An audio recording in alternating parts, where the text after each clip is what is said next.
Hi everyone. Good evening or good afternoon. Hope you're doing well. I'll actually be really happy to share my knowledge and passionate like my passionate solutions with the passionate audience of tech enthusiasts who are dedicated to building a smarter and more wonderful Abu Dhabi alongside us. To begin, the topic of this event is ChatGPT, Metaverse and Big Data, the future. And I really can't wait to dive into these exciting concepts with you. One of the things that I really love the most is technology and the opportunity to share ideas and see them grow and flourish with the help of others. I'm honored to have the support of Mr. Saeed Mohammed and Mohammed Al-Idrous from Expert Mark Group, as well as the backing of the esteemed His Highness Sheikh Maktoum, who has been an inspiration to us all. As his subtitle suggests, we are committed to building a new reality and a novel future for the people of this region through passion. Bytes Abu Dhabi. To begin with, a quick brief yet very interesting background of our guest Saeed Al-Shamsi, who is a businessman with over 12 years of experience helping companies in various industries to help solve their obstacles and achieve their goals. He founded Expert Mark in parallel, working as an HR specialist for UAE government for several top-tier positions. Mr. Saeed is known for his analytical skills and strategies which have helped many clients and is highly respected in the consulting industries. In all kinds of business, Mr. Saeed published numerous articles and content as infrequent guest speaker at business conferences and events. And about our honorable guest, Mr. Mohammed Al-Idrous, who is a multi-dimensional leader and business accelerator in the UAE. He is passionate about providing clients with transformative change and maximum value by solving business obstacles. He indeed is a team player with strong communication skills and has a proven track record of building relationships. She also has an extensive experience of working as an HR expert and brand manager for over 8 years. Yeah, she is working with Expert Work Group as a global head of HR and partnership manager. She is a strategic planner for branding, and she successfully develops and implements the effective brand strategies that immerse the brand awareness that drives and improves customer loyalty. Now, before I give the speech to Mr. Ravi Nair, mentor, technology evangelist, and founder of Passion Bytes LLC in Florida, United States. Navi Nair, currently CTO, CEO of Passion Bytes of Florida, based information technology company providing consultancy to many Fortune 500 companies around in the field of distributed computing, big data, and cloud services. Ravi works heavily on big data ecosystem. Prior to this, he was the co-founder and the CTO of Percipient Digital Transformation and Customer Engagement Company based in Singapore. He has done implementations for State Bank of India, the world's largest bank in terms of numbers of accounts, and Future General Health and Insurance provider, and many more. Mr. Ravi was SVP at Citibank, handling business intelligence and big data to United States and Singapore. So through his amazing and through thought-provoking lectures, Mr. Ravi always seeks opportunities, help install and encourage passion with engaging discussions and consultancy throughout.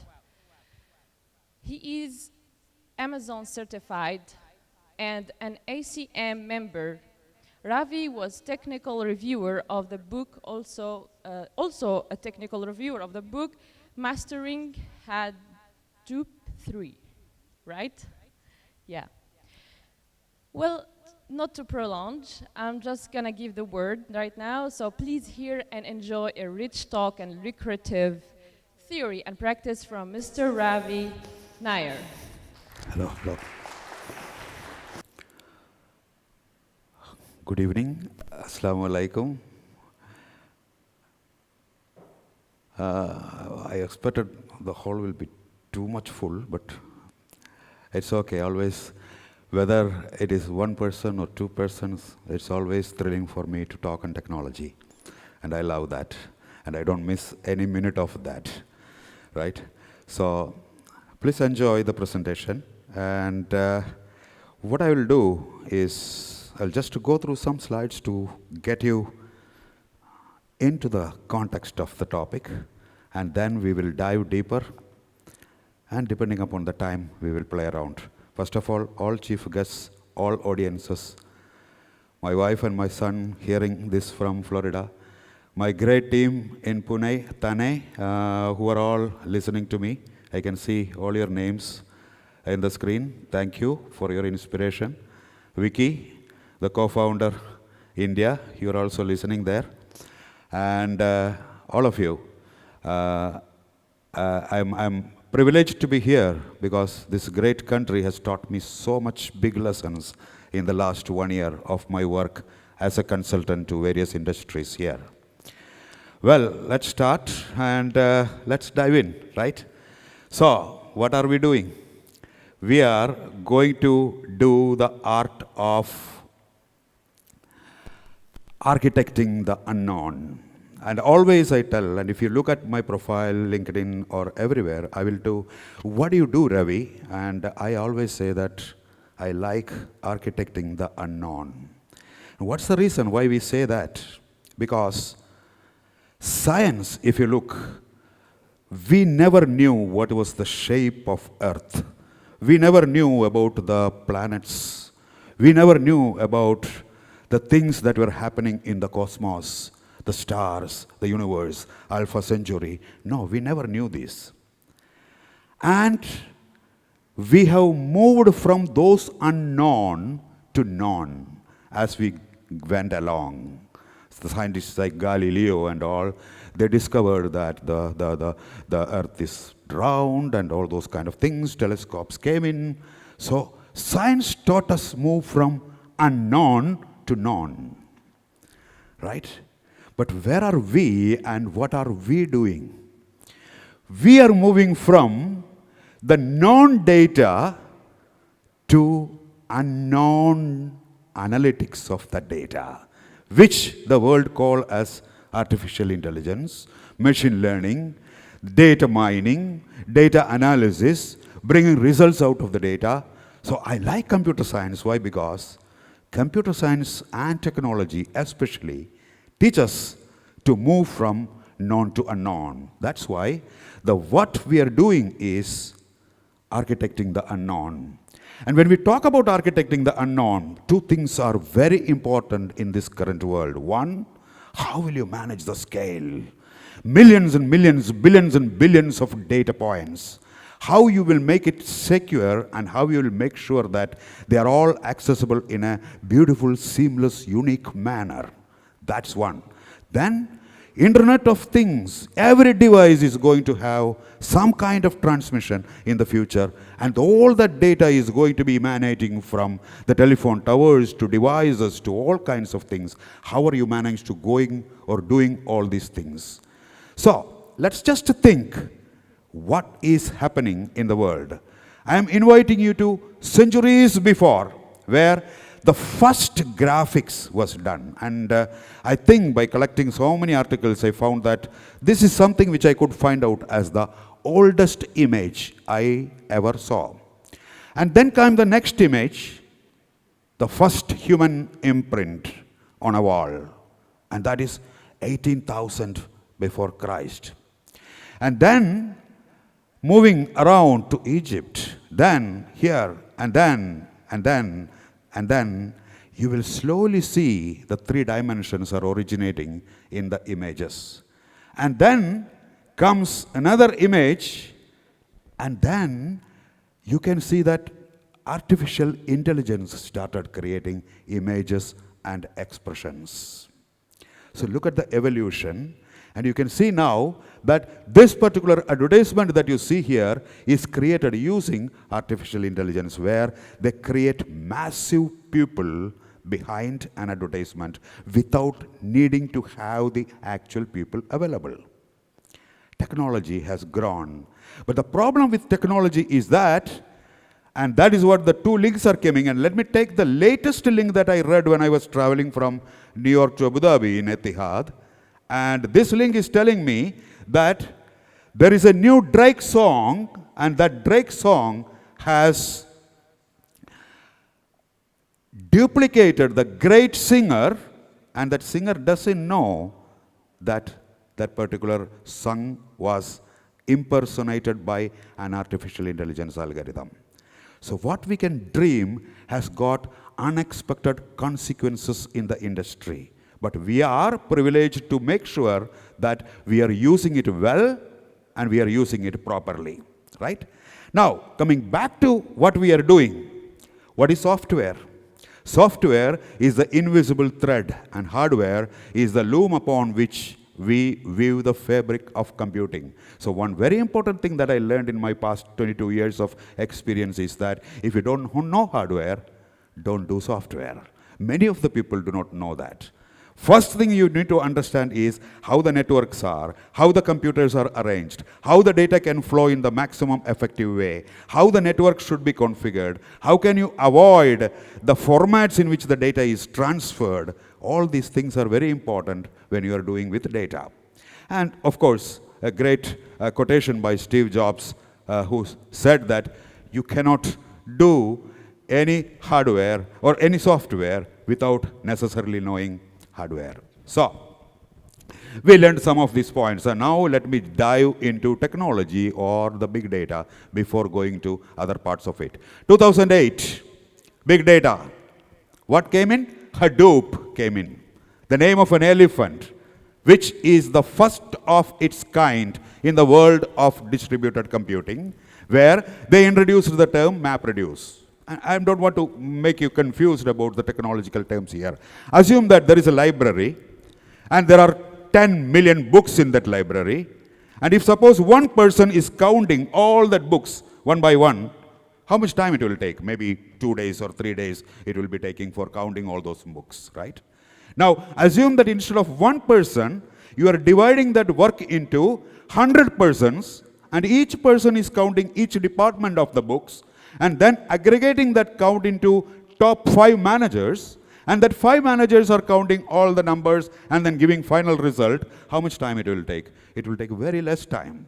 And what is the trick? You distributed the computing, and that's what Hadoop has done. So there are some terminologies. You can see that the computation is getting distributed onto something called as data nodes. All this distribution happens there. And then on the left-hand side, you can see that like the library, books are counted by the managers. Each count is reported back to the managers, and then the manager is going to give the final result back. If you ever knew or heard about big data, this is the crust of big data. And now Hadoop 1 failed. After few years, it failed. Why? Oh, whenever you are counting all these particular tasks, you never thought about the resource allocation, the memory allocation, the CPU. Remember about the hardware that I told you? So they forget about hardware, and they created this particular architecture. And eventually what happened? Hadoop 1 failed. So what they did? They created some great persons to help Hadoop. And you can see all those persons are working now together. And they call it as resource manager, yet another resource negotiator or yarn, etc. And they modified this Hadoop in such a way that it looks at the hardware allocation, networking, resource allocations, scheduling, etc. And then finally brings the result back. Huge success. And that's what yarn has done. But not enough. When yarn came in, Berkeley University in US, they started a parallel thread. Oh, your MapReduce, your Hadoop, everything is disk-based. And you know that writing the data to the disk of the system and reading the data back from the disk is a very, very heavy operation. As you can see here, if you are looking at the results of how the data is reading, the memory reference is 100 nanoseconds, whereas the disk seek is 10 milliseconds. And if you divide the efficiency, you can see that RAM access is 100,000 times faster. So what did they do?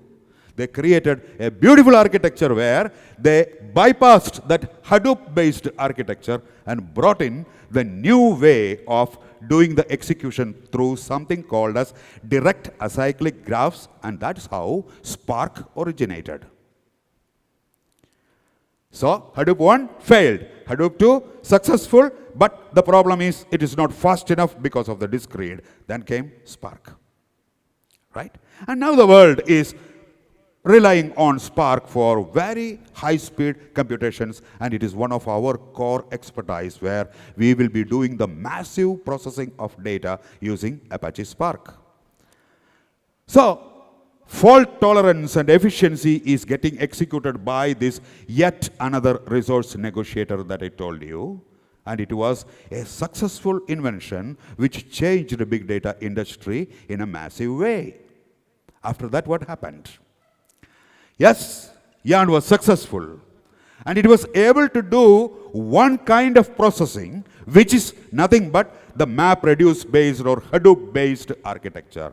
Now, assume that you have got a web application, you have got, let us say, an Microsoft Excel-based application, and you have got another type of application. Yarn cannot do all these things. And what is the best way of making all applications beautiful, packaged with resource negotiation? Kubernetes came in. And the whole world is Kubernetes, nodes, pods. And what you see on the top is called a node. And you can see that this red one, which is the Spark-based execution, is just one of the components in that. And all the remaining things are getting packaged together so that now you get a complete Kubernetes cluster where you can deploy different kinds of applications and yet get the benefits of yarn. And if you look at the recent news, you can see that Google has changed their Spark execution engine completely from yarn into Kubernetes. So in our architecture, what we have done is we have created this modern way of using Kubernetes and creating pods in which we logically separate all these units. And remember the beauty of these pods, if it is failed, it will come up. These pods have got a replica set so that fault tolerance is inbuilt. The pods cannot be accessed from outside, so it is secure. And these are all sitting in your data center, and it is not going outside your data center, so that your data is secured, well protected within a shell of Kubernetes managed environment, and it is allowing you to communicate each other using the internal network so that HTTPS, certificate-based data transfer, everything is included beautifully in that architecture. And what Passion Bytes is providing is Sigma Data, which is a platform created with this architecture where my Spark will be in one of the pods, my web UI will be in another application, my Grafana will be in another one, my dashboards will be in another pods, and everything is clustered together so that it is supporting of replica sets, fault tolerance, and scalability. Tomorrow, 100 users are coming in, I will add one more pod. And if it is becoming 10,000, I will add one more pod or 10 more pods so that it is horizontally scalable, and it is sustainable. If suppose a new technology is coming in, I will take out one pod and I will replace it with that new technology so that you don't have to pay money for migrations and digital transformations, which is one of the buzzwords of the industry nowadays. So all these benefits are obtained by this particular architecture, and the entire platform that we are building is based upon this architecture, so that it is giving you the assurance that tomorrow, after 5 years, you don't have to think that my technology is gone, it became legacy, and I need to digitalize again, and you don't have to hire a new CTO and new people. And that sustainability and that vision is in mind by seeing this great country and similar countries in the world. Why? Because look at how a desert got transformed into a vision which everybody is proud of. I'm talking about none other than the late Sheikh Khalifas and the visionaries who helped us for doing this particular thing. Bring that into architecture. Apply that into the architecture in such a way that you are creating something which can exist beyond 50 years. Tell me one technology which is existing for last 50 years. IBM, CICS, bank software. Another application is Oracle, which I have seen. Widely, news, beautifully written, rock-solid application. And architecture should be like that. Architecture should be in such a way that the replacement is plug-in, plug-out kind of, the approach should be of that type. And now comes another buzzword, right? What is that? Machine learning. And if you look at the definition, nobody is going to understand it. It is made so complex, right? Look at that.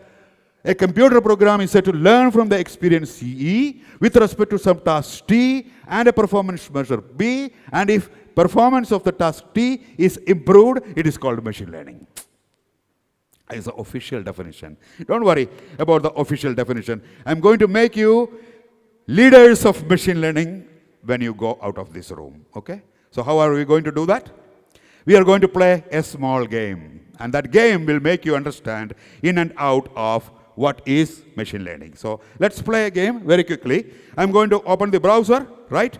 And then I'm going to open a new tab, right? A new tab. And let's open a file, right? File, open file.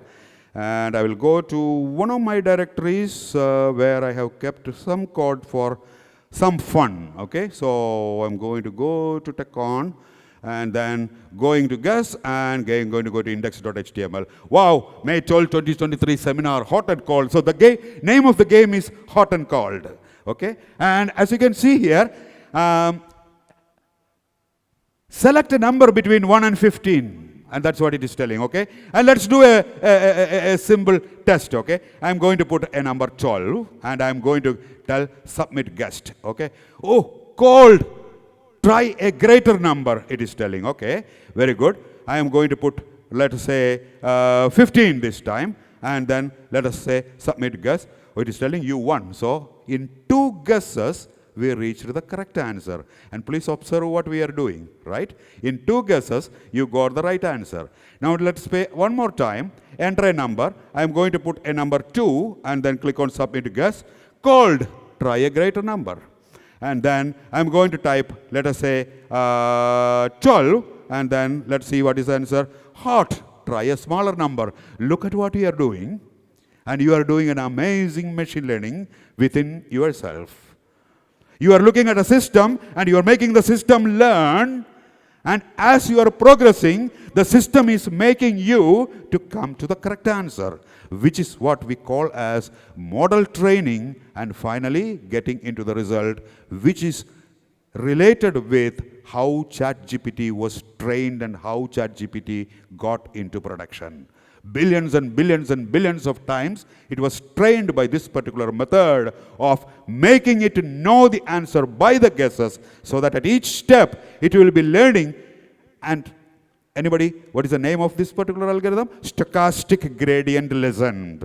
Okay, the stochastic gradient descent means that it is stochastic, it is learning each and every time, making you come to the result, which is the fundamental idea behind machine learning. You will have models created, and the models will be trained, and then finally you will be reaching the result, and then you will be proceeding with it. Now if you look at the definition, you will understand it better. Why? It is telling that the experience, learning from the experience, is getting increased, and the performance of prediction is becoming more and more clear. That's what machine learning is all about, right? So data is always amazing. Anybody who know these numbers? Very, very famous numbers. 1, 1, 2, 3. What are they called? They are called as Fibonacci numbers. And if you look, you can see that 1 plus 1 equal to 2, 2 plus 1 equal to 3, 3 plus 5 equal to 8, 8 plus 13 equal to 21, so on and so forth. It will be going on. What is the magic in these particular numbers? Right? And it is very interesting that if you are looking at the data mining, relating the data with what you see, incidentally, it is one of the best natural phenomenon that has happened ever in the world, which makes me sometimes feel that is mathematics having any relation with the universe? Look at this. If you are looking at the solar system, it uses Fibonacci numbers. If you look at a beautiful flower, which is organized automatically, it uses Fibonacci numbers. If you look at a storm's eye, it uses Fibonacci numbers. If you look at world's famous logos, all these use Fibonacci numbers. Just a fun fact to make you know that Fibonacci numbers are very much related with how the data is and how the information is. Always, data is much bigger, and from the data, you need to extract the information. And that's what data science and all the people want in the world of big data. Big data is there, data is available, and data is completely disparate at different sources. You need a mechanism to combine the data and extract the value or information from that particular data. And that's where big data and analytics is coming in. And we have amazing examples of it, right? One another field that is coming in is AutoML. If you use any of this software, and if you are giving the data, and you are telling that, okay, find out what is the best model which is going to give you the correct answer, it will run automatically some of the algorithms, and then finally will give you an answer, right? Now, look at this example. Anybody familiar with this example? Very good if you have logged into Amazon kind of websites. See, these are all users, and these are all the items. 101, 102, all these are the items. User 1 has bought 101, 102, and 103. User 5 has bought some of these items. And my final question is, what is the product that you are going to recommend for user 1? Any answer? I know you will be able to give the answer by looking at this particular chart. Why? Because this is only 3 users and 5 products. But imagine like an Amazon where you have 1 million products and let us say 10 million users. How, when you are logging into Amazon, it is going to give you the result in such a way that, okay, use this particular number. Very quickly, you can run an algorithm, and that's what I'm going to show you here. Little bit of coding, sorry for that. If you are going to, let's say, an environment where you have this particular code and then machine learning,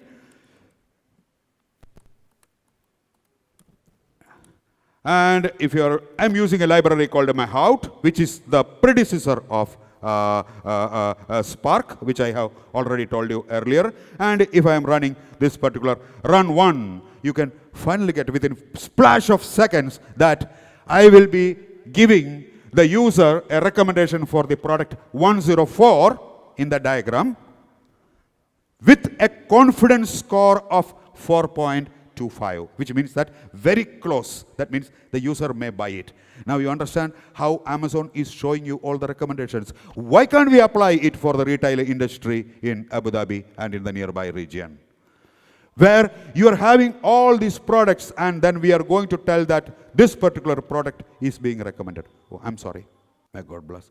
Okay, so the next algorithm that we are going to come is, again, a fantastic use case, right? Look at that statistics. This is, just assume that this is a basketball or a football match statistics, where the play happened either in the home ground or away ground. Then at what time? And then like Messi, Fred is a great player. So is Fred starting the game? And who is the offense? Who is the defense? Whether opponents are tall or short? And what is the outcome? This is the past data. We have this data, okay? Now the question is this. Please tell me, tomorrow there is a match at 9 p.m. And this is the statistics. Tell me whether we will win or not by looking at that data. A beautiful classification example. Again, many use cases for this. Look at bank, look at oil and gas, look at retail. How are you going to give promotions? Looking at the past data and then deriving what is the result. How is it solved?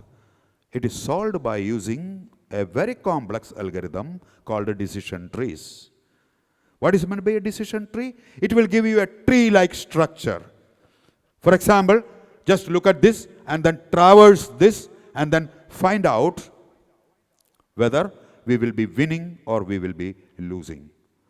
And internally creating this decision tree is a very complex calculation. There are dichometry algorithms and there are some information gains that you need to calculate. Look at how simple we can do this. And again, another demo where how easily you can do machine learning. So I'm going to use a nice tool invented by New Zealanders. It's called Weka. Weka is a small bird like kiwis. And this is coming from University of Waikato. And what I'm going to do is I'm going to click on the Explorer and then I'm going to click on Open File and I'm going to take that particular file that I have shown you, which is the basketball statistics file. So let's go to this directory. And then select that CSV file. You can see that there is a CSV file called basketballstatistics.csv. And look at what is happening when I am selecting this file. Immediately, it is giving the analysis of the data. How many success? How many failures? And now, all you need to do is to click on the classification algorithm, choose what you want. I am going to select an algorithm called J48, which is an open source version of the D3 algorithm for decision trees. And then I'm going to click on Start. And you can see that within a splash of seconds, all the complex calculations are calculated. And if I click on Visualize Tree, your tree is ready. 5 seconds, 10 seconds. And the source code is available.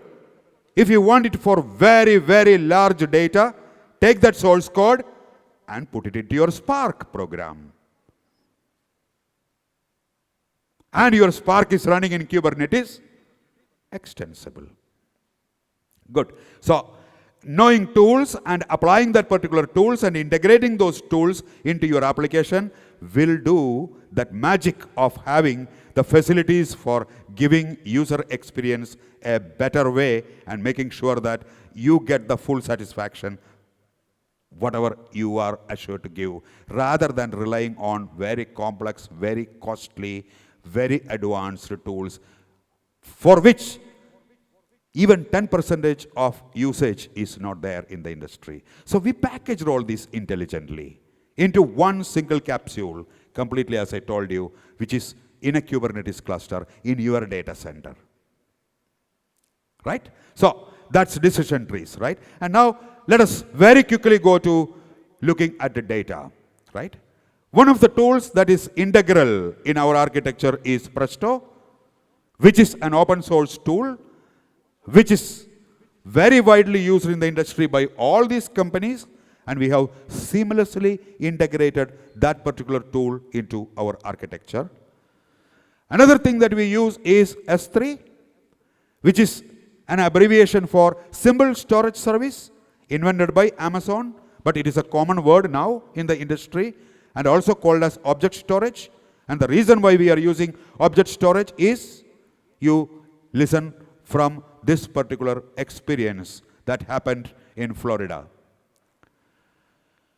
You know that NASA, and including our Abu Dhabi a few days back, had sent so many mission control vehicles to moon. It is very easy to control the vehicle to moon from Houston's data center in Florida, or in NASA's office. Why? Because the time of transmission from that mission control office and the vehicle is very less.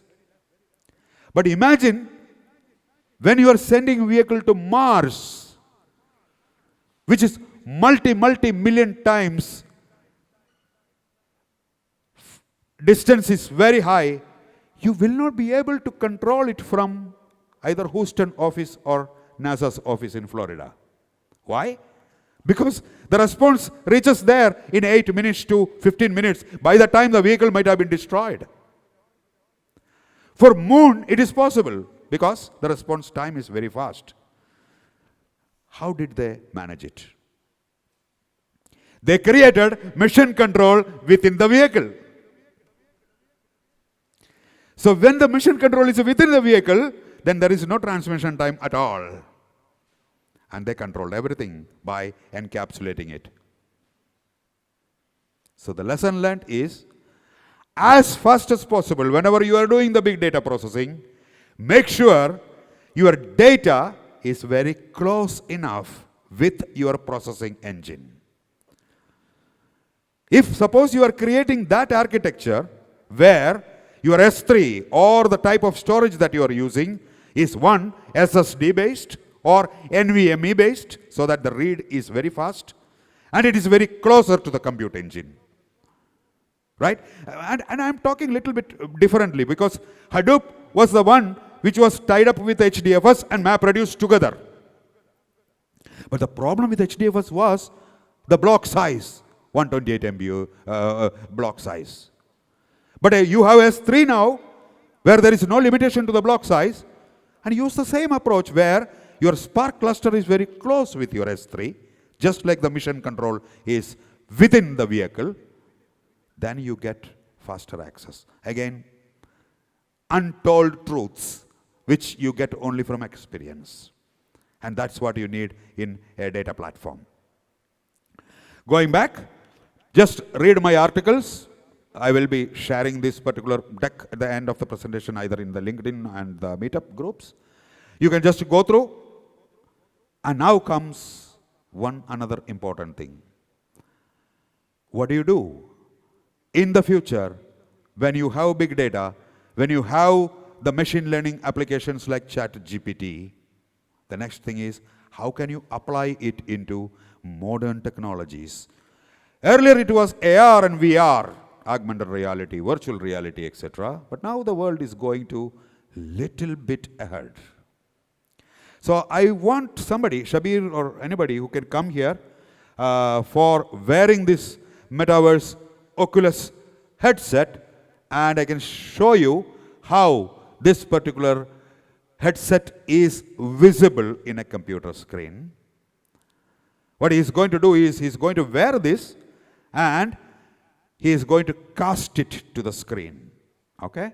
So you will get, yeah, come in. You will get only a partial experience. Come on. No, Shabir. And you won't get the full experience like Shabir. For example, he is wearing this, right?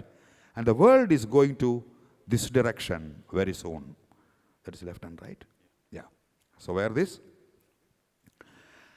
And let me talk about you. This is an Oculus Meta, Facebook's device. And now he's getting into a completely different world. And please take my word, may not be the next generation, but generation after next, 24 hours are going to have this. Or they are going to be having a spectacle like this, which will be an improved version of this and cheaper. You know, when car was invented, nobody was approaching car, you know. They told that this will kill the whole family. Cars. It's very dangerous. And now you know what happens, right? There is hardly anybody without a car. And that's what is exactly going to come. Every technology comes with a punctuated equilibrium. It takes time. And it will be, completely been immersed into the world. Why? Because this is going to give you that. So, did you cast? Okay, 1 minute. So he has casted it, and I'm going to show you what he is going to see there. So let me escape and go to the cast button, where if I have connected into the same network, I can cast it. So I will go to the Oculus camera site. It is oculus.com/casting. And then let's wait. Yeah, now you can start casting. You have to select camera and then click on cast. It will take a while. There is network and it is coming through wireless. Again, remember about the mission control. Wherever network is coming in, there is a small problem. And what is now seeing, what inside he is seeing is left, right, up, down, everything is a different world. Right? It started casting, okay? Look at that. But what you are seeing is a very, very partial view of what he is really seeing. And you look up, you look back, you look your side.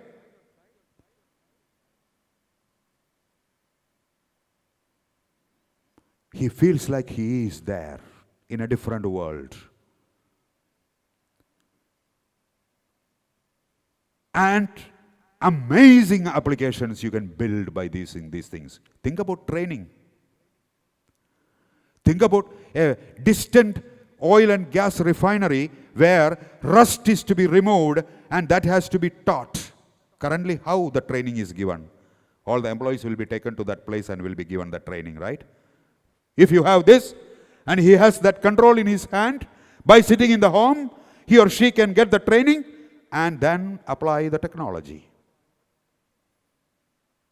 Right? Do you want to show how you will be moving your hand? And okay, close this window, casting window on the left side. Yeah, close. Look at that. Here's the mouse he's using. And then go to the quick start screen that you see on the right side. Yeah, that is the menu. So yeah, that's the one. That's the one. Yes. Click on that.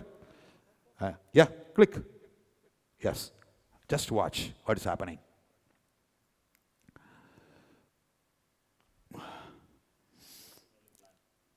It's blank? Oh, it's coming. Yeah. So he's in a galaxy now.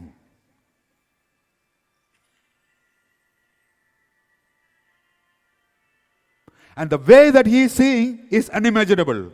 And this is exactly what Metaverse is bringing you. You are going inside the internet rather than you are looking outside. Now as a spectator, you are looking outside the internet and go inside.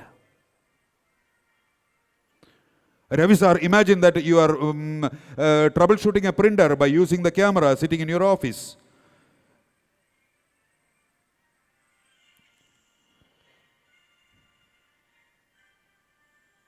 So there are some parachutes and there are so many things, right? Yeah.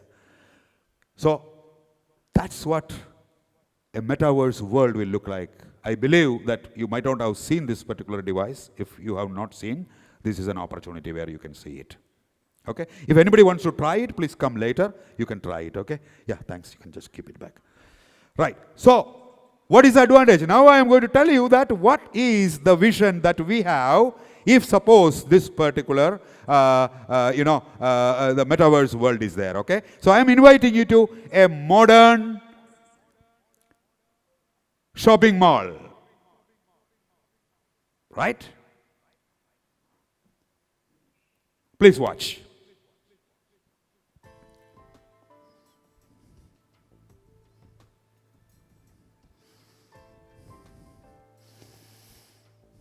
And you are sitting in your home. There is no Alvada Mall.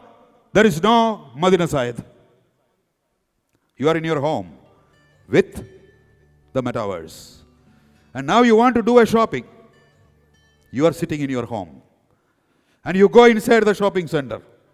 However big, however perfect, however difficult I want to make, or however luxurious I want to make, I can make the shopping center. See, I am going inside the shopping center now.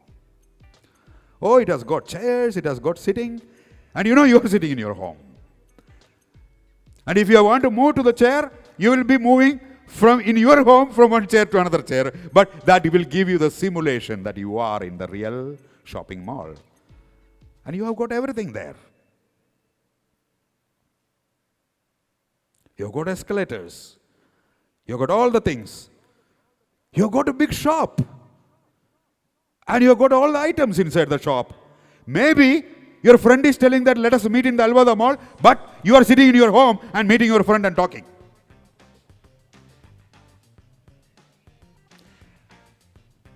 All the things are there. And now let me tell you the user experience.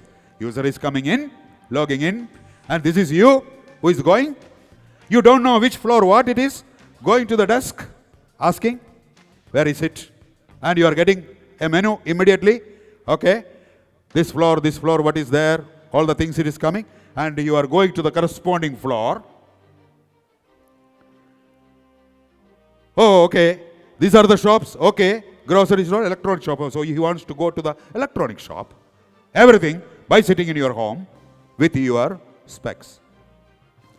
Yes. Okay. It is this much cost. This is this much cost. Maybe I want it. Maybe I don't want it. Okay. TV. How much? Samsung. It's an LED television. That's the cost. All right. After that,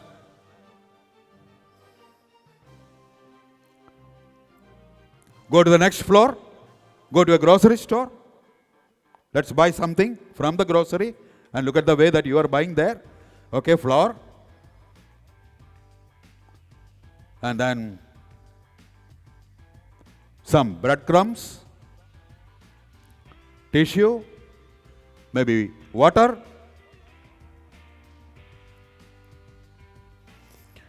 Check out.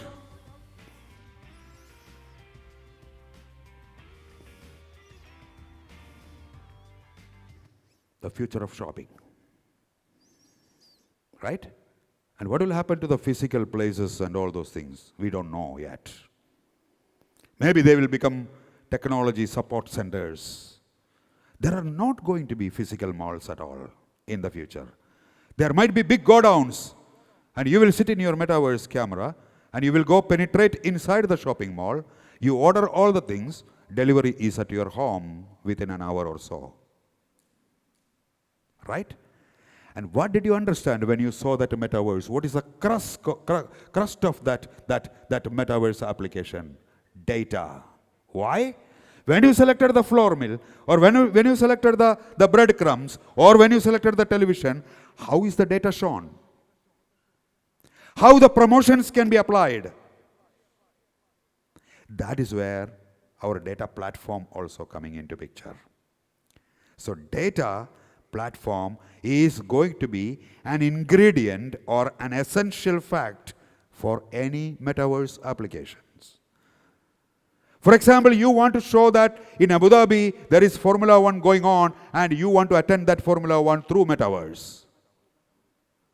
And assume that currently, unfortunately, it is raining. How will you know in the metaverse picture and in that imaging that it is raining? And that information you want to add it. You want real-time data, right? Getting that data and adding that and then showcasing it. That is where the power of metaverse is coming in. Now getting data, right? Let us think a bit. I'm going to go to Google and I'm going to open a prompt. And the prompt I'm going to write, give me a function to get a data frame in Python. And I press enter.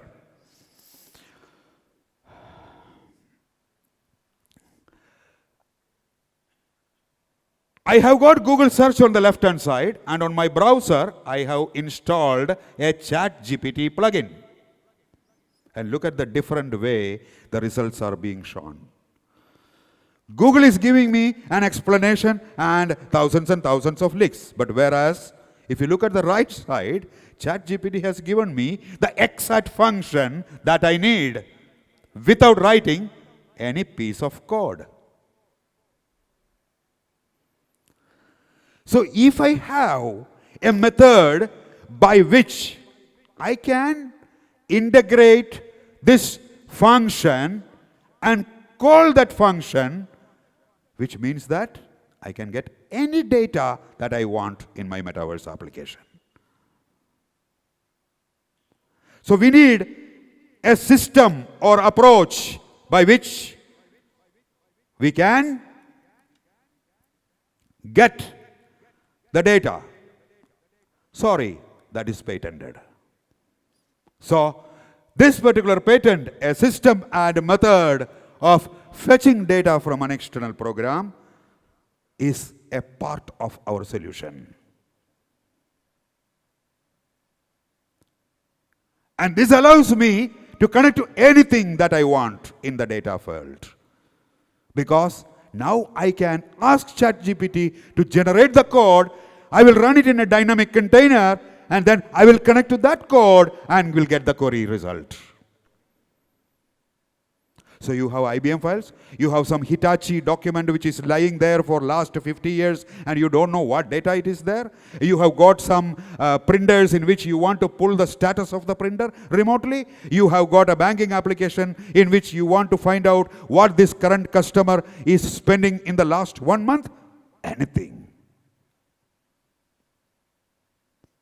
We make data democratic by this particular patent and all the other technology fixing together.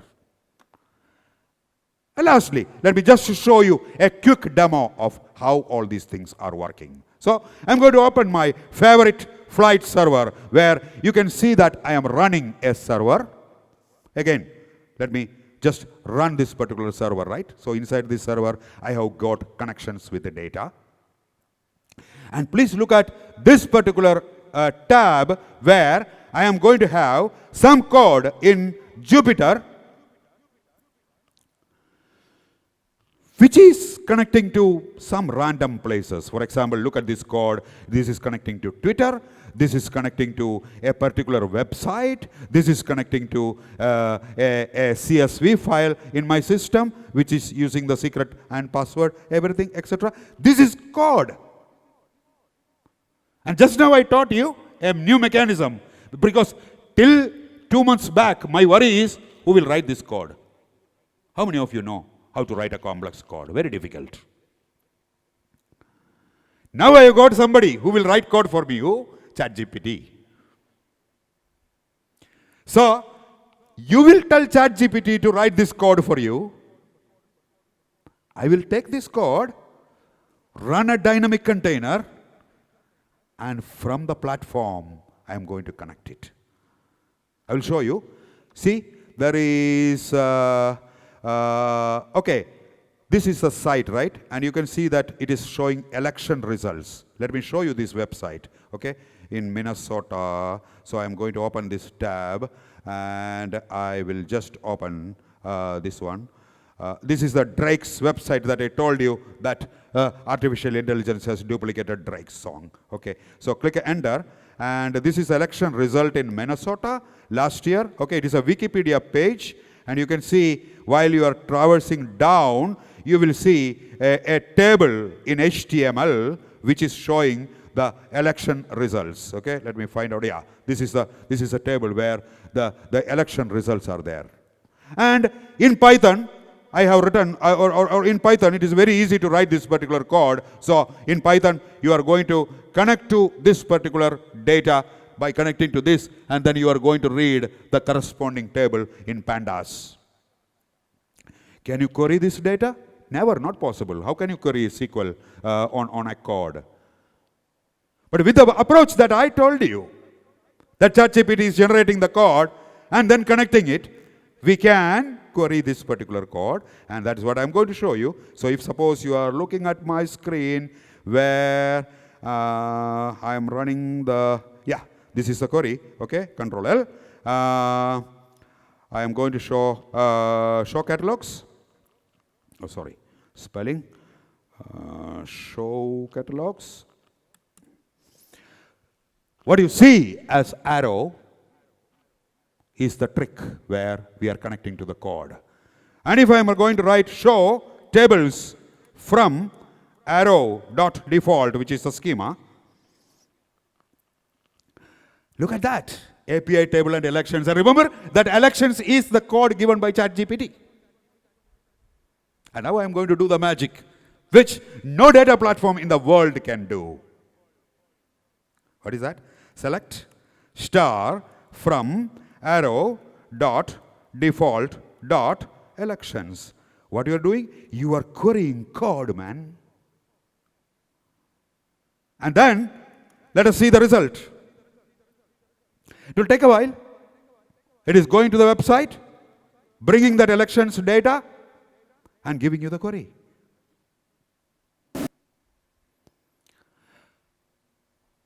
So we will overcome the snowflakes and data bricks of the world by this approach. Any data of any type, any complexity, we will be able to query, and then we will be able to combine it. And don't worry, you can join, you can do whatever you want. And if you're telling that, how many functions are there for your data platform, right? Look at this. Mathematical functions, array functions, bitwise operators, all mathematical functions, machine learning functions, geospatial functions, JSON functions, transformation, pulling the data, getting the data, aggregating the data from multiple data sources, assimilating the data, analyzing the data, machine learning from the data, deploying the data, and getting value from the data.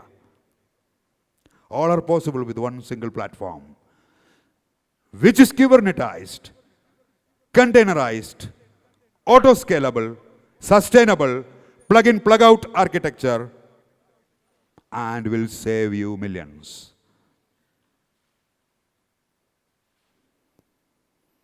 Right? Towards part of my lecture, I think I have told you whatever I wanted to. What I'm going to do now is, I want to show you a video before you are going. And that video is giving you a good message, and we can apply that message. So please watch.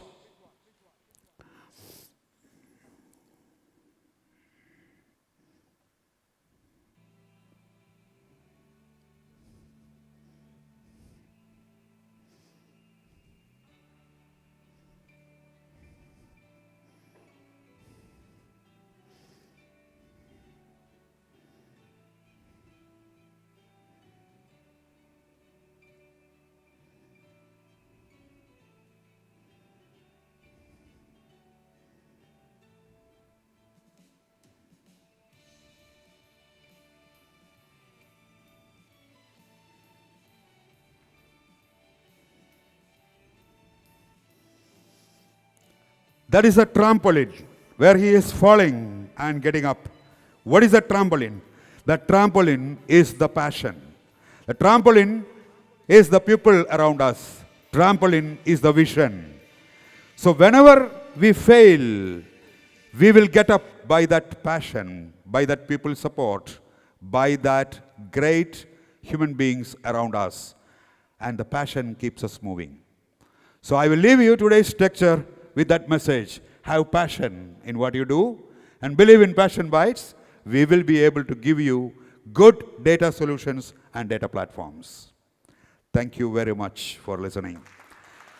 Please have some snacks. It will be there, okay? Thank you. So thank you very much, team. You can log off. I think I have taken your time, which is, India is 1.5 hours ahead. Vicky and team, thank you very much. Bye-bye.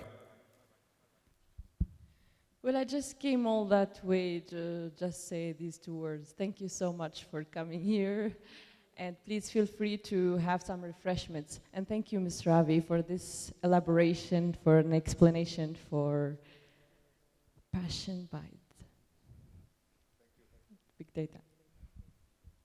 Thank you. Do you have any questions, anything? Please feel free to take the mic and ask. Yeah, please. Shabir, or anybody? Shall I give you the mic? Yeah, they are having the mic. I understand this metaverse is going to be a thing and it's more of building the experiences and all, but I'm still confused with respect to, what is the real problem it's solving? Getting the data from multiple data sources through simple SQL, getting that data into one place, analyzing that, then assimilating information from that, writing machine learning models into that, and deploying it. And if suppose we want to do the same kind of things in Databricks or Snowflakes of the world, first you need to know in and out of Spark. You need to know how to deploy Spark. What we have done is we have created a user interface where very easily you can do this drag and drop without knowing any complexity. That's the value add that we are giving. That's the big data part and the machine learning part. Correct. But, particularly to the metaverse, which is expected to be a 13 trillion size of. So in Metaverse, you will know that something called NFTs are available, non-fungible tokens, right? So one of the tokens, non-fungible token, will be the data platform. So whenever you are creating a Metaverse application, we will be connecting to that non-fungible token, which internally will get you the data that you need for showing it onto that Metaverse application screen. Because as you mentioned, no Metaverse scheme can be created without getting the real-time data, right? For the real-time applications. Where the data will come from? So you will have an NFT, just like your avatar. And that NFT is going to bring the data and then get the data back. So you're saying metaverse will be more to collect the data? Absolutely. So that is the relation. And for collecting the data, it is not very simple. Because sometimes the data may be from that website like that, what I told you. So you cannot get that data. So with that ChatGPT approach where you generate the code and then create a container out of that code, connect to that particular one and then query it and make it available on your Metaverse screen. That's what we do. One more thing, like how would you suggest or what would you suggest to the entrepreneur or the startups to get into this field and do something, like what would be your suggestion? There are many. Start with 3.js. Okay, there is a JavaScript library, 3.js. Please start with that. If you have any questions, connect with me. Okay, thank you. Yeah, thank you. Welcome. Anybody else? That's all? Anybody? No? All right, thank you. Thank you. Thank you very much.